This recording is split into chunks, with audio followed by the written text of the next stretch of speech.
नमस्कार मित्रांनो, मंथन चॅनल मध्ये आपलं स्वागत आहे। बदलापूर घटना आहे ही महाराष्ट्राला अशी डाग देऊन गेली की त्या डागातून बाहेर पडण्याच्या ऐवजी महाराष्ट्रात पुन्हा एक मोठा चटका बीड शहरात बसला। या पद्धतीनं या नराधमाच्या माध्यमातून तोंडाला काळिंबा फासणारा ही घटना सामाजिक दृष्ट्या खरंच अधपतनाची होत चालली। ज्या शिक्षण विभागामध्ये आपण शिक्षणासाठी आपल्या मुली पाठवतो, शिक्षणाच्या माध्यमातून त्या सुसंस्कृत व्हाव्या, सामाजिक पटलावर त्यांना चांगल्या पद्धतीचं ज्ञान मिळावं आणि समाजामध्ये ते एक चांगले सुजाण नागरिक म्हणून वागावे, यासाठी आपण वेगवेगळे प्रयोग करतो। परंतु जेव्हा या शिक्षण देणाऱ्या संस्थाच यांच्यासाठी जर काळिंबा फासणाऱ्या संस्था ठरत असतील ना, तर मनाला खिन्न वाटण्यापेक्षा समाज किती विकृत झालाय आता हाच प्रश्न पडतोय। बीड शहर मध्ये पेठबीड पोलीस स्टेशनच्या हद्दीत घडलेली ही घटना एका 11 वर्षाच्या मुलीच्या एका धार्मिक शिक्षण देणाऱ्या मौलवीने तिच्यावर अत्याचार केले। आता ही 11 वर्षाची मुलगी म्हणजे त्या मुलीचं जीवनाचं सोनेरी पान सुरू होणार होतं की ज्या शिक्षणाच्या माध्यमातून, ज्या धार्मिक शिक्षणाच्या माध्यमातून ती सुसंस्कृत व्हावी, या उद्दिष्टानं तिच्या कुटुंबियांनी या धार्मिक मौलवीकडे शिक्षण घेण्यासाठी पाठवलं। परंतु जी बातमी कळाली ना, ती बातमी कळाल्यानंतर मनाला असा खिन्न वाटण्यासारखा हा प्रकार। त्या मुलीला गेल्या 3 महिन्यापासून हा मौलवी सारखं टॉर्चर करत होता, लैंगिक अत्याचार करत होता आणि ही मुलगी त्या धार्मिक शिक्षण घेण्यासाठी त्या मौलवीकडे जाण्यास मनातून इच्छा नसताना सुद्धा कुटुंबाच्या दबावाखाली त्याला जाण्याची वेळ येत होती। असं करता करता यांनी हद्द ओलांडली आणि त्या मुलीनं त्या मौलवीकडे शिक्षण घेण्यासाठी टाळलं, जाण्यास नकार दिला आणि नकार दिला यामुळे घरचे चिडले। घरच्यांना प्रश्न पडला की आपली मुलगी हे धार्मिक शिक्षण घेण्यासाठी का नको म्हणते। यामुळं जेव्हा या सगळ्या गोष्टीचा उलाढाल आला, त्या मुलीला जेव्हा सगळ्या गोष्टी प्रेशर करण्यात आल्या, तेव्हा त्या मुलीनं स्वतःच्या पालकांना ही सगळी कर्मकहाणी सांगितली। ही कर्मकहाणी सांगितल्यानंतर त्या पालकांच्या अंगावर जो काटा उभा राहिला ना, आणि हा काटा उभा राहिल्यानंतर त्यांनी लगेच त्या संस्था चालकांकडे, त्या धार्मिक शिक्षण देणाऱ्या संस्थेकडे त्या धाव घेतली आणि तिथल्या व्यवस्थापनाला ही गोष्ट समजून सांगितली। व्यवस्थापनाने सुद्धा ती गोष्ट झटकण्याचे प्रयत्न केले। असं होऊच शकत नाही आणि होऊ शकत नाही ही गोष्ट जेव्हा पालकांच्या कानावर पडली ना, तर ही गोष्ट न्याय मागण्यासाठी मग हे पालक पोलीस स्टेशनकडे सरसा। जेव्हा पोलीस स्टेशन मध्ये गेल्यानंतर या सगळ्या गोष्टीचा या पोलीस स्टेशनचे PI मोदीराज यांच्या समोर ही कर्मकहाणी मांडल्यानंतर मोदीराज यांनी तात्काळ त्या मौलवीला बोलून घेतलं आणि जेव्हा त्या वातावरणात त्यांनी चटकन कबुली दिली की हो, माझ्या हातातून हे कृत्य घडलंय, त्यानंतर तर विचारूच नका काय परिस्थिती असेल। अशा पद्धतीनं संस्था जेव्हा अंगावर घेण्याची वेळ, आपल्या शाळेतली परिस्थिती काय ही समजून घेण्याची वेळ सोडून आपल्या परीनं, आपल्या परिस्थितीनं जेव्हा शिक्षकांची बाजू घेऊन अशा गोष्टी आमच्या ह्याच्यात होतच नाही ह्याचे जेव्हा दाखले मिळू लागतात ना, तेव्हाच अशा नराधमांची मजल वाढते।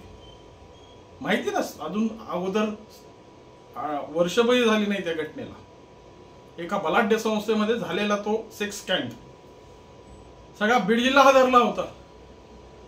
तोंडाला काळिंबा लागण्याची वेळ आली तरी पण संस्थेने ज्या पद्धतीनं त्या नराधमाला शिक्षा व्हायला पाहिजे, ज्या पद्धतीनं त्याला त्याच्यावर ताशोरे ओढले पाहिजे, नाही होत. का की एकमेकाच्या नाड्या गुंतलेल्या असतात ना. आणि आज या संदर्भात कुणी आवाज उठवणार नाही,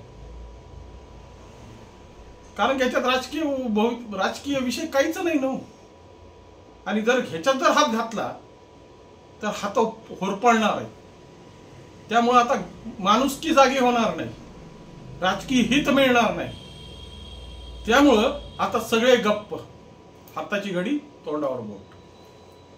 बलात्कार असतो शेवटी. कसला का, कोणत्या धर्माचा, कोणत्या परिस्थितीने घडलाय आणि कुणी केलाय, ह्यापेक्षा हा त्या मुलीवर जो अत्याचार झालाय ना, तो अत्याचार म्हणजे त्याच्या जीवन प्रक्रियेला पूर्णविराम म्हणण्यापेक्षा अल्पविराम देण्यासारखं आहे.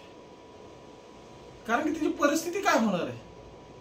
त्या 11 वर्षा मुलीवर जे लैंगिक अत्याचार झाले ना, त्या अत्याचाराच्या झटक्यातून ती कशी सावरणार आहे. आणि ही परिस्थिती समाजात असते. ही आता या अशा घटनेंनी समाजात काहूर माजवलाय. आधी कलकत्त्यामध्ये त्या डॉक्टरवर झालेल्या बलात्काराने सगळा देश होरपळतोय. युपी मध्ये सुद्धा ही परिस्थिती राहिलेली नाही. राहिलं महाराष्ट्र होता, तर बदलापूरच्या घटनेने खऱ्या अर्थाने याच्यात या गोष्टीत अंजन घातलं होतं. पण आता परिस्थिती पण हाताच्या बाहेर. बोलावं, कायदे करावे, आता उठावं, राजकीय कार्यकर्त्यांनी यावं आता रस्त्यावर. इतक्या जर ज्या पद्धतीनं जो ग्राफ आहे बलात्काराचा, प्रत्येक दिवशी 86 बलात्कार या देशात रजिस्टर होतात. अनगणित किती आहेत, असे अत्याचार लपलेले किती आहेत. आणि या नराधामांना हीच बाजू आपल्या फायद्याची ठरते.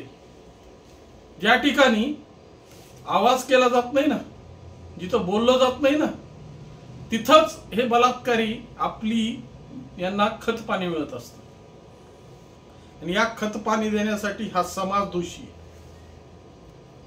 कारण की योग्य जर चोप बसला आणि योग्य ती शिक्षा मिळाली ना, तर हिंमत होणार नाही कोणत्या लहान मुलीचा किंवा कोणत्या आई बहिणीवर हात घालण्याची कोणाची.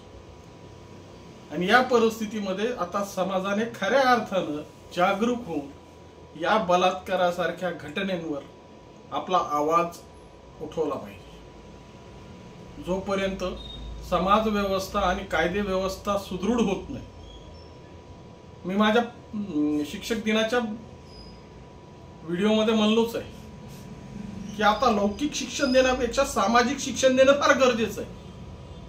कोणाचं आयुष्य उद्ध्वस्त करणं हे आपल्याला कोणताही नैतिक अधिकार नाही. किंवा कोणाचं उमललेल्या कळीला चुरडा करून स्वतःची वासनिक भूक भागवण्याचा कोणालाही नैतिक अधिकार. जेव्हा तुम्हाला इतकंच बोलू वाटत नाही या गोष्टीवर, तुम्हाला जर एवढ्याच गोष्टीचा जर तुम्हाला हे असेल ना, तर तुम्ही जा मरा तिकडं. पण अशा ज्या कोमजलेल्या मुली, ज्या सामाजिक दृष्ट्या पुढच्या भवितव्यासाठी आपलं भवितव्य ठरणार आहेत, यांच्यावर अशा पद्धतीचा आसूड वळून तुमच्या आयुष्याला काय मिळतंय. मिळाला त्या नराधामाला योग्य तो धडा, कायद्याचाही धडा मिळणार असा आहे. परंतु या पद्धतीनं जर परिस्थिती चिघळत गेली आणि अशा नराधामांना अशी मोकाट वाट सुटत गेली, तर तो कोणी असो, ती संस्था आधी सगळ्यात मोठी जबाबदार आहे, ती संस्था. आणि अशा संस्थांना आळा घातलाच पाहिजे.